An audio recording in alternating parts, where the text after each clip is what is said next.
and jumper and stepped over Jamie before padding barefoot towards the kitchen.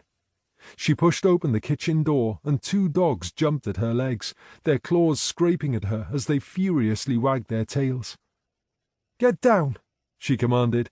She sidestepped a puddle of dog pee and opened the back door. "Out!" The dogs scuttled outside, and she shut the door before the 3 mewling cats had a chance to enter. "You can wait." She glared at the cats before flicking the switch on the kettle and digging around in the pile of used dishes in the sink for a mug. She pulled one out and tipped the remains of dirty dishwater into the sink before rinsing it under the tap. As the water fell on her hands, she noticed the mud caked under her fingernails. An image of digging in the dirt with her bare hands flashed across her mind. She let it retreat into the fog of her hangover and piled coffee granules into the mug. She filled the mug from the kettle, not bothering to wait for it to come to the boil. The bitter liquid took away the stale taste in her mouth. As she headed towards the sitting room to find her tobacco, she noticed the front door was open. "No wonder it's fucking freezing in here." She closed the door and secured the handle with her free hand. Ryan groaned as she pushed aside the empty cans and mugs on the table. She found her tobacco, plucked the paper from the packet, added a filter, and started to roll. "Make us a coffee," Ryan said as he sat up on the sofa and ran his hands over his face. "Make it yourself," Natalie replied as she licked the edge of the paper. "I've got to get Ella to nursery." She popped the cigarette in her mouth, lit up, and drew in a lungful of smoke. Her head buzzed from the nicotine rush.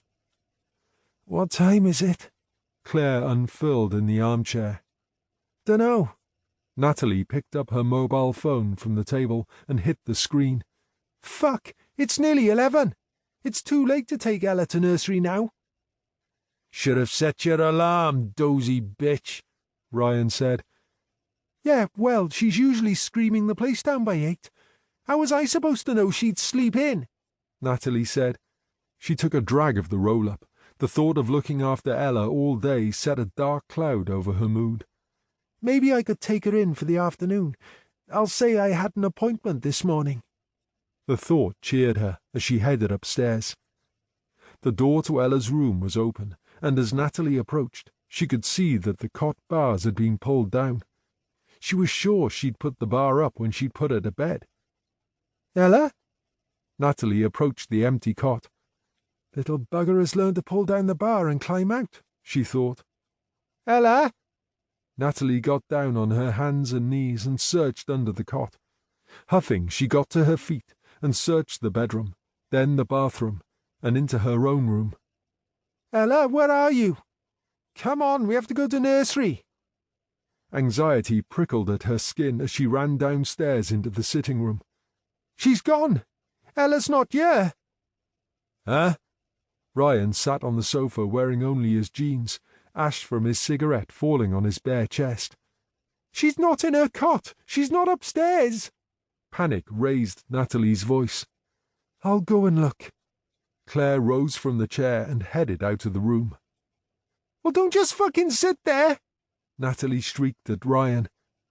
Dan and Jamie stared at her with bleary eyes, not appearing to comprehend the seriousness of the situation. "The front door was open! Shit, she could have gone outside!" Natalie hurried to the door, pulled it open, and stepped outside. She ignored the cold, wet stone on her bare feet as she ran through the open gate and onto the pavement. Her heart thudded in her chest as she looked in both directions. "Ella!" she screamed as she ran along the pavement, her eyes darting into the front gardens of the neighbouring houses. She rounded the bend and looked up the road that led out of the estate and onto the main road. Someone would have seen her and brought her home if she'd come this way, she thought.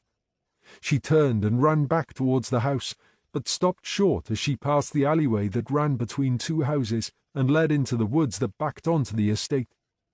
Images of Ella wandering lost among the trees and heading for the river flashed across her mind. A cold fear coiled around her chest. She sucked in the air, but there didn't seem to be any oxygen. Her vision blurred and her head spun.